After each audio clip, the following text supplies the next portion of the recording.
आज मैं BTC second semester का एक टॉपिक है गणित का अभाज्य गुणनखंड विधि से लासा निकालना।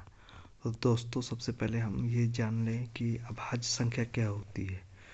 तो ऐसी संख्या जो केवल एक और स्वयं से ही पूरी विभाजित होती है उस संख्या को हम अभाज्य संख्या कहते हैं।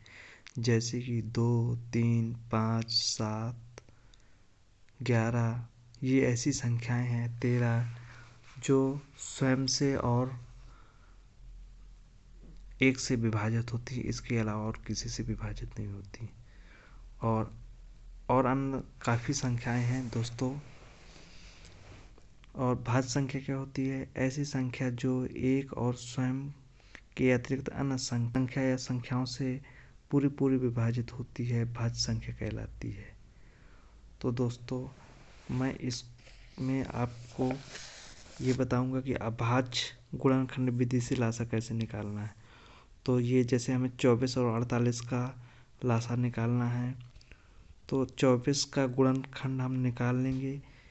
अगर डायरेक्ट हमसे गुणनखंड नहीं बनता तो हम अलग अलग संख्याओं का गुणनखंड निकाल लेंगे और उसके सामने गुणनखंड देंगे। 2 गुणे 2 गुणे 2 गुणे 3, 2 दूनी 4, 4 दूनी 8, 8 8 3 24। और दोस्तों 84 के गुणनखंड देखेंगे कि 2 गुणे 2 गुणे 3 गुणे 7 होते हैं। अब लासा में निकालने के लिए हमें उन चीज़ों इस चीज का विशेष ध्यान देना है। जैसे 24 है और 84 है, इनके गुणनखंड में अगर दोनों संख्याएं सेम मिल रही हैं तो दो में से एक संख्या को कॉमन रखेंगे।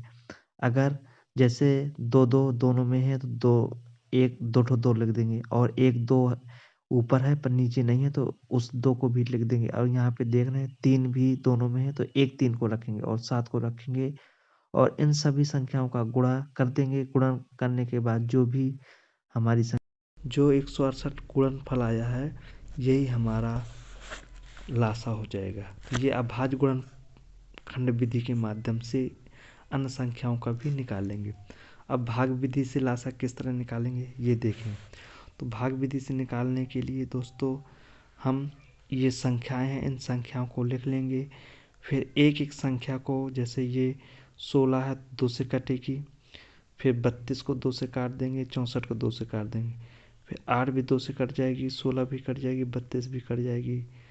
फिर इसी तरह ये काट के लास्ट में जब एक एक आ जाएगा तो जो ये सभी संख्याएं हैं ये सभी संख्याओं को नीचे रख देंगे। और रखने के बाद गुणा करेंगे। गुणा करने के बाद जो हमारा गुणनफल आएगा वही हमारा इन सभी संख्याओं का लासा होगा। प्यारे साथी, एक बात और बताना है। संख्या एक का एक ही अपवर्तक है, अतः एक न तो भाज्य है और न ही अभाज्य। तो ये क्वेश्चन बहुत ही इम्पोर्टेंट है। ये कभी कभी पूछ लिया जाता है कि एक भाज्य संख्या है कि अभाज्य संख्या।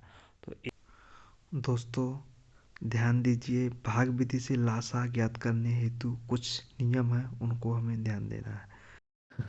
सर्वप्रथम कम से कम दो संख्याओं में उभयनिष्ठ सबसे छोटी अभाज्य संख्या से सभी संख्याओं में भाग देते हुए भागफल उन संख्याओं के ठीक नीचे उतार देते हैं। जिस संख्या में भाग नहीं जाता उसे उसके नीचे यथावत ज्यों का त्यों उतार देते हैं। इस क्रिया को तब तक करते जाते हैं जब तक कि सभी संख्याओं के नीचे से अभाज्य संख्या न आ जाए।